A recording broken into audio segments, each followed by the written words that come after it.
Hi, welcome. I'm Katalina Klein and I am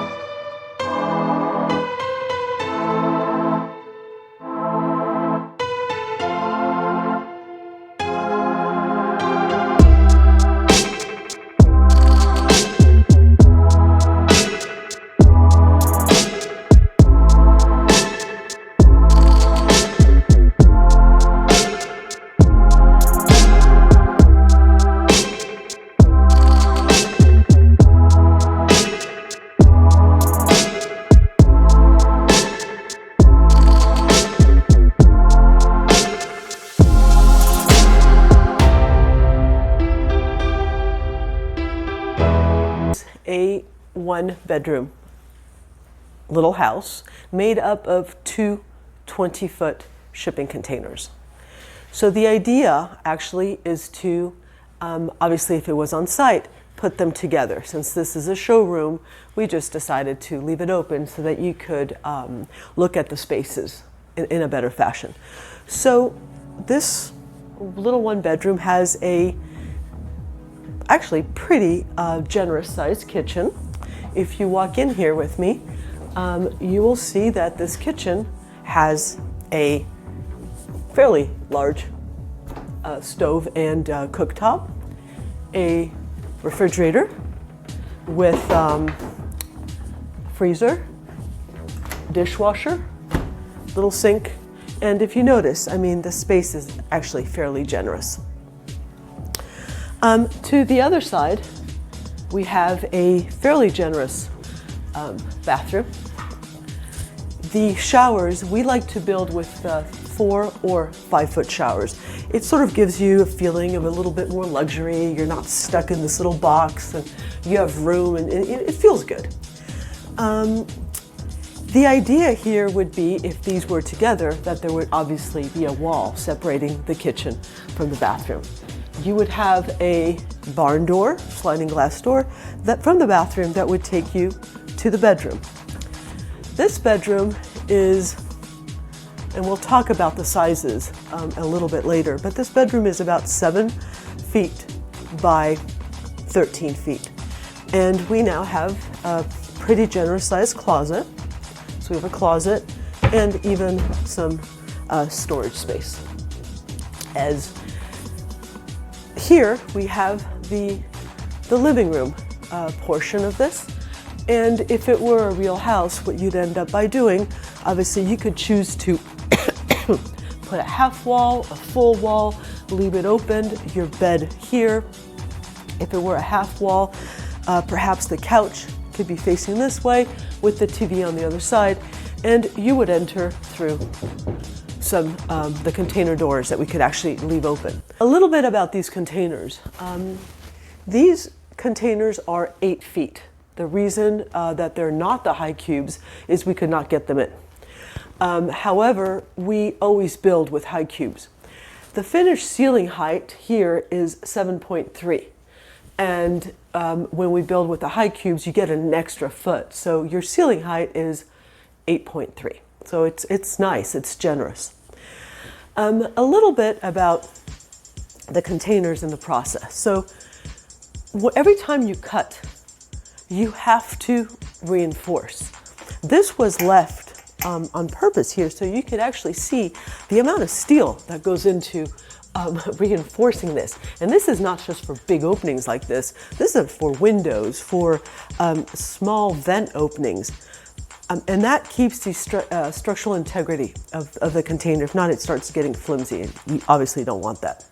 So in factory, cuts, reinforcements, and then we frame with 2x4s. So inside the walls, you have studs, like a regular house, and all over 2x4s, 2x4s. 2x4s hold the insulation. We insulate with spray foam. Depending on where you are in the country, we will insulate with spray foam in the walls, undercarriage, ceiling, above the container. We'll insulate as much as you need, again, depending on your climate. Then there's the electrical. that we can certainly do in factory. It's called crossover electrical. So if you're doing more than one container, there's junction boxes that will be able to, you'll be able to tie one container to the other for the electrical. Same thing for the plumbing. The plumbing is usually undercarriage because we like working with foundations that are raised. That way the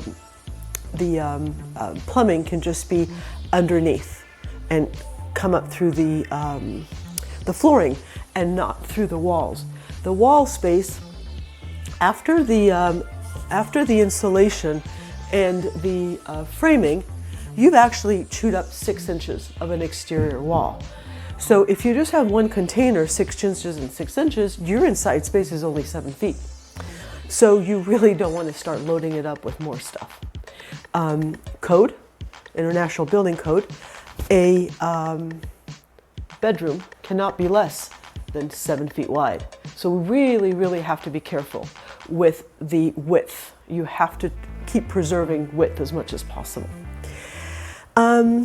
Talking a little bit about the exterior. Everybody knows what the exterior of a container looks like. So I have chosen here to show you a couple of different finishes because we don't necessarily need to have a container look like a container. In this case, we chose cedar. This is just pure cedar siding. It's the same siding that you use to make fences. It wears very well outside. And so how do you put this on? On the outside, you have to put battens that are weatherproofed, and then you have to place wood that is also weatherproofed along the walls. Very, very careful that the kind of wood you choose is the right wood for the exterior. You don't want it expanding, you want it contracting, you don't want it moving. On this container here, we have chosen to use stucco, just to show, since stucco is such a common material.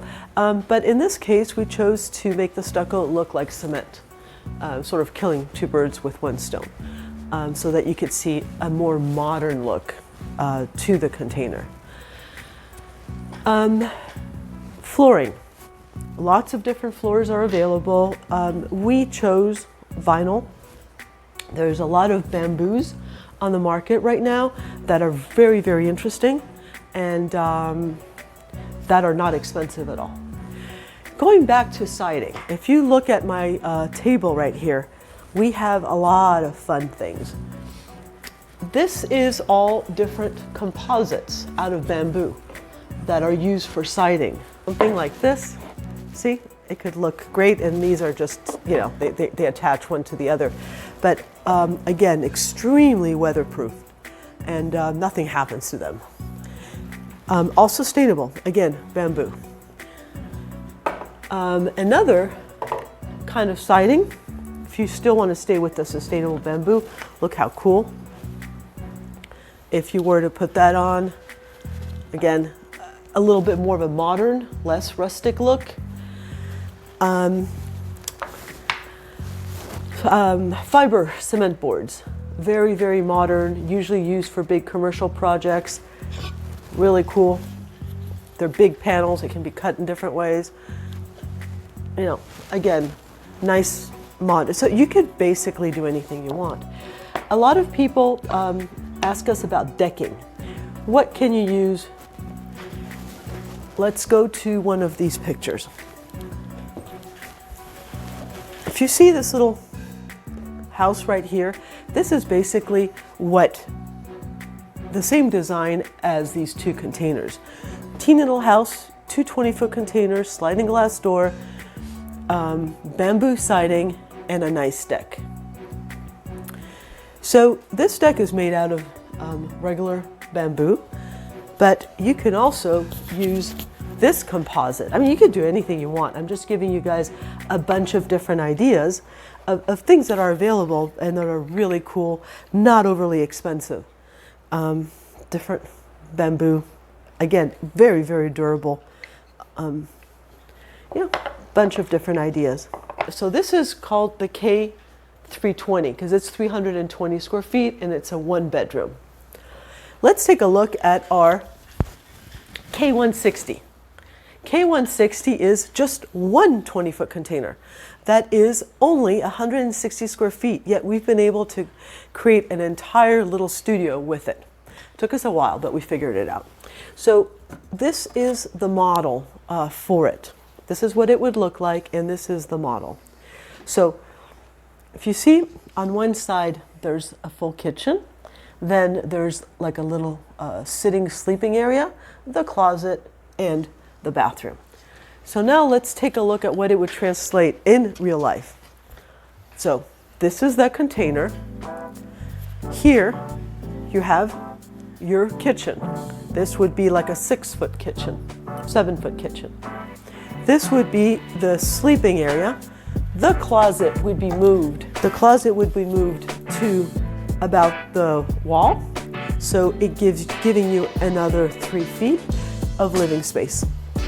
And the bathroom would obviously be a little bit smaller, and you would still end up with a 4-foot shower. Important for us.